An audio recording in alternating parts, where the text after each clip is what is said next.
Assalamualaikum warahmatullahi wabarakatuh. Waalaikumsalam. Alhamdulillah wassalatu wassalamu ala Rasulillah wa ala alihi wa sahbihi wa man walah wa la haula wa la quwata illa billah amma ba'du. Alhamdulillah para peserta kajian sore di semoga apa yang sudah kita lakukan diterima oleh Allah Ta'ala sebagai amal yang baik, berpahala dan memberikan dampak manfaat dunia dan akhirat. Nah, Abi sekarang tentang komunikasi ya. Ini materi lama, nanti Abi kaitkan dengan hal-hal yang relevan ya. Bisa kita bayangkan jika dunia tanpa keluarga, ya kita memiliki ya tingkat stres yang tinggi, pekerjaan yang menumpuk, ya. Seperti inilah kurang lebihnya. Nah, apa makna keluarga bagi Anda? Sebutkan satu kata makna keluarga bagi Anda. Nah, mungkin masing-masing kita memiliki persepsi ya. Dan yang perlu kita pahami, tidak ada keluarga yang sempurna atau yang ideal, yang lengkap, yang semua memiliki kelebihan, yaitu tidak ada. Pasti ada yang kurang ya. Tapi tanpa keluarga hidup kita menjadi tidak sempurna. Ada renungan ayat-ayat yang biasa dibaca di saat akad nikah Ar-Rum ayat 21. Jadi ada filosofi keluarga bahwasanya pada saat seseorang berkeluarga dia akan menyempurnakan separuh dari agamanya, dan itu adalah jalan Rasul, sarana terbesar dalam mengekspresikan kebijakan sabda Rasul, khairukum li ahli wa ana khairukum li ahli, sebaik-baik kalian adalah yang paling baik terhadap keluarganya dan aku adalah orang yang paling baik terhadap keluargaku. Sangat ironis kalau ada seseorang yang di luar sana dia begitu menjadi public figure misalnya atau menjadi teladan di luar, tetapi kalau di dalam rumahnya tidak demikian. Nah, itu ironis ya. Yang diinginkan oleh Islam, kita berinteraksi yang terbaik ya, dalam tutur kata ya. Kalau kita bisa bicara yang lembut kepada teman kerja, kenapa kita tidak bisa bicara lembut kepada pasangan kita? Kalau kita bisa bicara dengan sopan kepada anak-anak orang lain, kenapa tidak bicara bicara dengan sopan kepada anak-anak kita dan seterusnya ya. Jadi yang menjadi stressing adalah mahabbah, cinta dulu atau nikah dulu ya. Maksudnya di sini adalah renungan saja ya, otomatis cinta dulu ya. Kalau ini foto ya, PA, nah ini pintu darurat. Angka perceraian tidak usah kita ini karena banyak sekali kasusnya. 70% talak itu terjadi karena gugat cerai dari pihak istri. Ini kan ironis sekali. Untuk mencari suami kan tidak mudah. Tapi ketika sudah dapat suami, ternyata digugat oleh istrinya. Nah, persoalan yang paling mendasar yaitu problem tentang komunikasi. Kurangnya kemampuan dalam menciptakan komunikasi efektif antara suami dan istri. Belum ditemukannya pola komunikasi yang nyaman antara suami dan istri. Ya. Jadi belum ada proses ta'aruf, ya saling mengenal, yang kemudian terhambat dalam hal tafahumnya, memahaminya, kemudian dari sisi ta'awunnya, ta'awun saling kerjasama, dan juga takafulnya itu menjadi terhambat kalau tidak ada proses ta'aruf ini. Maka terjadilah kegagalan komunikasi. Sekitar 70% permasalahan rumah tangga disebabkan oleh kegagalan komunikasi. Mungkin disebabkan karena faktor kultur ataupun budaya ya, antara suku Jawa dengan suku Madura, antara suku Makassar misalnya, Bugis dengan suku Dayak, Nah, itu akan membedakan. Kemudian pemahaman dan juga keterampilan. Dari sisi eh, tentang masalah pendidikan itu juga berpengaruh. Dan memahami realitas perbedaan laki-laki dan perempuan. Sangat banyak persamaan antara kedua jenis kelamin, namun ada perbedaan sesuai dengan fitrah masing-masing ini. Maka harus dipahami.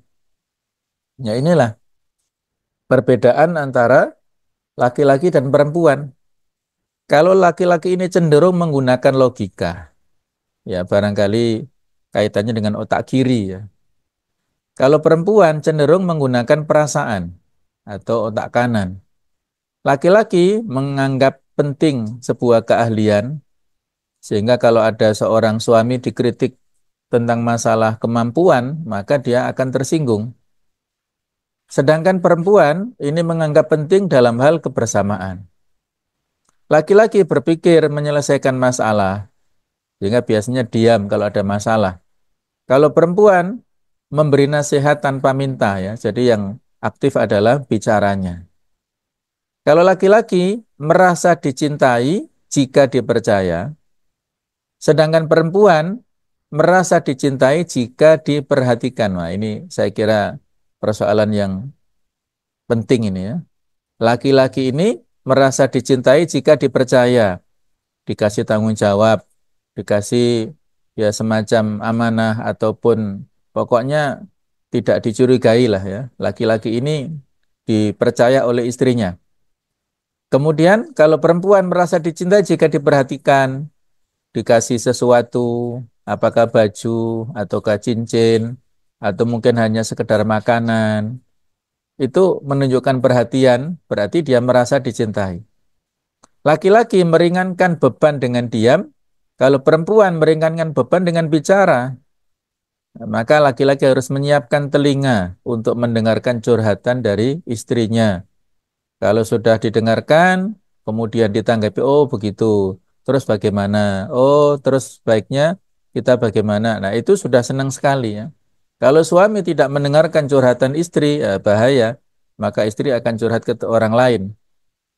Kemudian kalau laki-laki kurang suka ungkapan verbal, nah, sedangkan perempuan suka ungkapan verbal ini, sehingga kadang-kadang kurang nyambung ini. Laki-laki merasa sudah sangat cinta kepada istrinya, tapi tidak pernah mengungkapkan I love you-nya, uhibbukinya.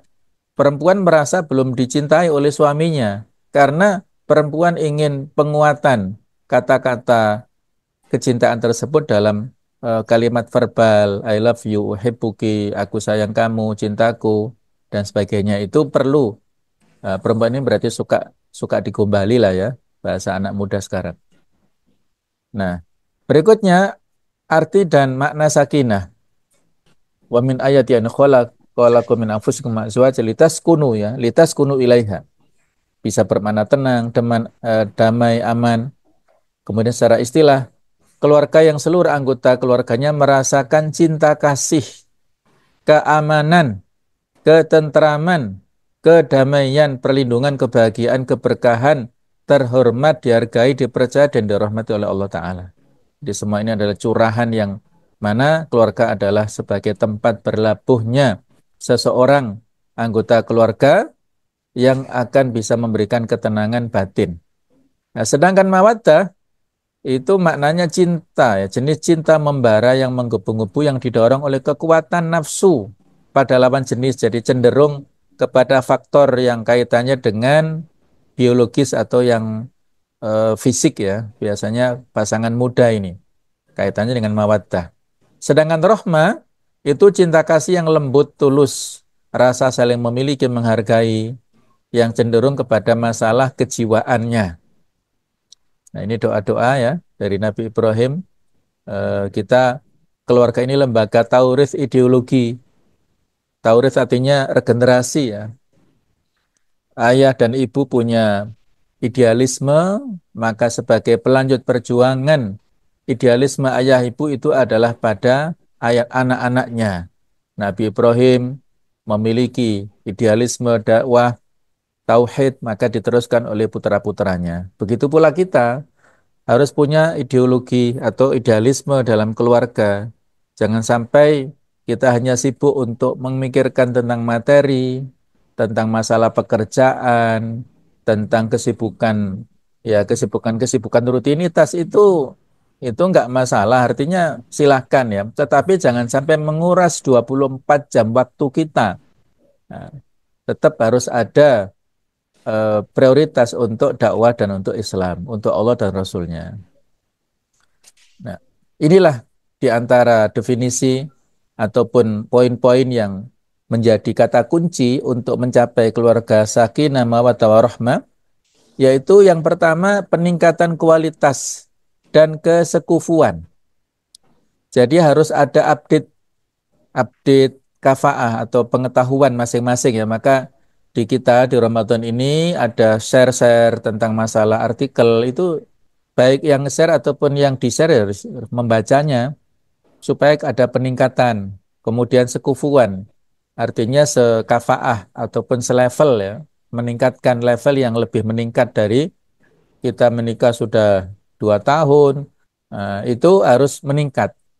Peningkatan nilai kerjasama anggota dalam keluarga, nilai kerjasama, ta'awun, saling cinta, saling menghargai, saling cinta kasih tadi. Yang ketiga, peningkatan peran anggota keluarga dalam lingkungan, memberi kontribusi pada lingkungan, baik lingkungan dia tinggal atau lingkungan kerjanya, lingkungan dakwanya, dan seterusnya.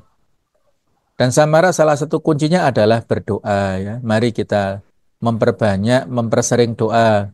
Rabbana hablana min azwajina wa dzurriyyatina qurrata a'yun waj'alna muttaqina imama. Allahumma rzuq lana usratan sa'idah, dan seterusnya itu ya. Ini penting sekali. Keluarga samara tanda kebaikan keluarga.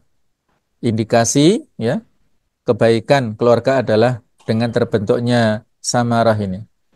Rasul bersabda, artinya apabila Allah menghendaki kebaikan terhadap sebuah keluarga, Allah berikan kepada mereka pemahaman dalam masalah agama. Agama yang paling penting.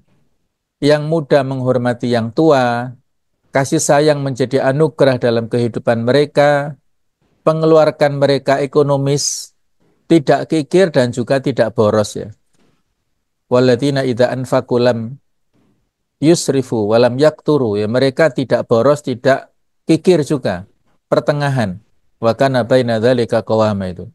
Dan diberi kemampuan untuk mengetahui aib diri lalu bertaubat dari kesalahannya. Sebaliknya jika Allah menghendaki selain itu, mereka akan dibiarkan begitu saja. Ini penting ya, petunjuk Rasulullah. Dalam keluarga ada tradisi saling menasihati, saling menghormati, kemudian juga dalam hal ekonomi di sini. Keluarga samara kata kuncinya adalah ini, tarbiyatul aulad, pendidikan anak. Ini mau dicetak menjadi anak seperti apa? Apakah nanti pendidikan dasarnya di SD TK misalnya, atau di sekolah tahfidz, ataukah di sekolah ini ya, berharap supaya anak-anak ini kecilnya itu sudah dididik dengan Al-Quran. Ketika Al-Quran ini menancap kuat pada anak-anak, pada level anak-anak, maka nanti di SMP-nya, ya SMP-nya itu lebih mudah ya, terbuka ibarat ya, semacam pisau itu sudah tajam ya. Kalau Al-Quran sudah menjadi mindsetnya, anak-anak ini fokus Al-Quran, kemudian SMP, SMA-nya itu ikut kejar paket ujian persamaan itu. Tapi Masya Allah, anak-anak walaupun nggak ikut KBM, seperti anak-anak yang di ini ya, sekolah resmi, itu nilainya, rankingnya itu tinggi-tinggi semuanya. Karena mereka mudah menyerap ketika sebelum ujian, itu hanya mungkin 1 pekan yang persiapannya, pelajaran ditentir oleh tutornya itu Masya Allah langsung menancap, dan hasilnya itu terbaik di antara anak-anak yang ikut KBM secara resmi. Nah itu kan menunjukkan Al-Quran ini sebagai roh. Nah itulah ya, nanti bisa diskusikan ya, itu amanah yang luar biasa ya, anak-anak itu amanah yang besar dari Allah. Nah kemudian pendidikan anak ini mencakup tentang pendidikan akidah, pendidikan syariah dan ubudiyah, juga pendidikan akhlaknya. Ya, jadi pendidikan yang integral sebagaimana pesan-pesan yang disampaikan Luqman kepada putranya, ya budaya la tusyrik billah, kemudian aqimis shalah, kemudian wala tusair khaddaka linnas. Ini kan pesan-pesan yang mencakup yang cakupan yang luas ini. Nah, orang tua yang efektif, orang tua yang mampu mendidik anaknya melalui proses keteladanan, juga pembiasaan perhatian nasihat dan hukuman yang guna mewujudkan nilai Islami dan produktivitas keluarga dengan suasana yang nyaman dalam kebersamaan. Tidak ada sekat komunikasi antara orang tua dan anak-anak dan ada keteladanan. Makanya belum bisa ya beribadah secara mandiri, maka orang tua itu harus memberikan ya semacam nuansa yang baik di keluarga dalam ibadahnya. Ketika anak-anak nanti sudah tumbuh, itu orang tua sudah memberikan keteladanan dan bekal yang tepat untuk anak-anaknya. Orang tua efektif ini hendaknya memiliki kompetensi, stabilitas maknawiyah. Jadi ruhiyahnya itu stabil ya, tidak mut-mutan ya, ibadah mut-mutan, lagi semangat ke masjid, lagi males, nggak ke masjid misalnya nggak begitu. Ini kan istiqomah itu sepanjang waktu. Yang kedua, wawasan yang terus berkembang dengan membaca, berinteraksi. Yang ketiga, memahami karakter masing-masing anak. Nah, masing-masing beda, walaupun ada kesamaan, tetapi ada perbedaan. Yang keempat, memilih arah pendidikan anak yang jelas tadi. Kemampuan komunikasi efektif. Nah, ini komunikasi efektif dalam keluarga, yaitu kita sebagai pendengar yang aktif. Kemudian kita berikan jawaban yang terbuka. Gunakan kata saya, bukan kamu ya. Kalau kamu kan mendikte, kalau saya ini ya berarti memberi keteladanan tadi. Hormati hak pribadi anak dan hargai perasaan anak. Maksudnya diberikan ruang ya, ruang kebebasan dia untuk berekspresi, memilih. Kalau sekolah, kalau nanti kuliah diberi ya, pokoknya komunikasinya bagus lah. Tidak ada otoriter di sini. Nah, ini kalau dalam Al-Qur'an ada kata-kata ya yang tepat sasaran, qaulan karima yang benar, qaulan sadida dan seterusnya. Nah, ini macam-macam perkataan yang benar itu seperti apa ya, yang lurus, kemudian perkataan yang tepat, perkataan yang baik, perkataan yang ma'ruf ini ya. eh, Orang tua kepada anak, juga anak kepada orang tua. Bagaimanapun, yang namanya anak ke orang tua itu nggak boleh ngelangkai ya. Walaupun mungkin di satu sisi ada sikap dan kata-kata orang tua yang tidak tepat, tapi harus dibenarkan, diluruskan dengan cara yang ma'ruf, dengan cara yang baik. Mengkritik tidak boleh mengkritik yang keras, harus dibedakan antara mengkritik temannya dengan mengkritik kepada orang tuanya. Nah, kemudian kaulan baligho, perkataan yang mengena kepada jiwa ya, bukan hanya dari mulut tapi dari hati. Qaulan layyina ya, kata-kata yang lembut, faqula lahu qaulan layyinan la'allahu yatadzakkar au yakhsha. Ini perintah Allah kepada Nabi Musa untuk berdakwah kepada Firaun loh. Nabi Musa dan Nabi Harun. Nah, Firaun yang sejahat itu tapi Musa tetap disuruh untuk lembut apalagi kepada sesama kita. Qaulan maisura, kata-kata yang mudah yang pantas ya. Nah, inilah ciri khas komunikasi dalam keluarga, ada keterbukaan, ada empati, perasaan yang sama seperti yang dirasakan orang lain, kemudian ada dukungan, saling menyemangati dalam melakukan aktivitas, kemudian perasaan positif, perasaan yang terhadap orang lain jadi berhusnudzon, kemudian kesamaan equality, individu mempunyai kesamaan dengan orang lain dalam hal berbicara dan mendengarkan. Jadi frekuensinya ya, kalau misalnya yang satu bicara duduk ya, satu juga duduk, yang satu berdiri juga berdiri. Jadi ada kesamaan egaliter di sini ya. Nah, ini yang terakhir saya kira tips menciptakan komunikasi yang baik dalam keluarga, luangkan waktu untuk mendengarkan. Biasanya sebelum tidur ya, itu waktu yang tepat. Ciptakan kesempatan untuk saling berkomunikasi satu dengan yang lain. Tidak ada yang mendominasi. Buat tradisi keluarga melakukan kegiatan bersama secara berkala. Apakah bersih-bersih rumah, ataukah membuat kue, ataukah masak misalnya. Kemudian perlu liburan bersama, rihla keluarga. Mungkin setengah tahun sekali, setahun sekali, itu perlu. Kemudian manfaatkan kecanggihan teknologi untuk menambah keakraban antar anggota keluarga. Ya, ini kita coba pakai Zoom ya seperti ini untuk tetap terjalin komunikasi. Ya, sekian ya. Mudah-mudahan ada manfaatnya ya. Dan mudah-mudahan keluarga kita sakinah mawaddah warahmah semuanya. Dan mudah-mudahan kita dipertemukan lagi di surganya Allah Ta'ala, reuni di sana ya, bukan hanya reuni di tanah suci, tapi juga reuni di surga Allah Subhanahu wa taala. Demikian kurang lebih mohon maaf. Assalamualaikum warahmatullahi wabarakatuh.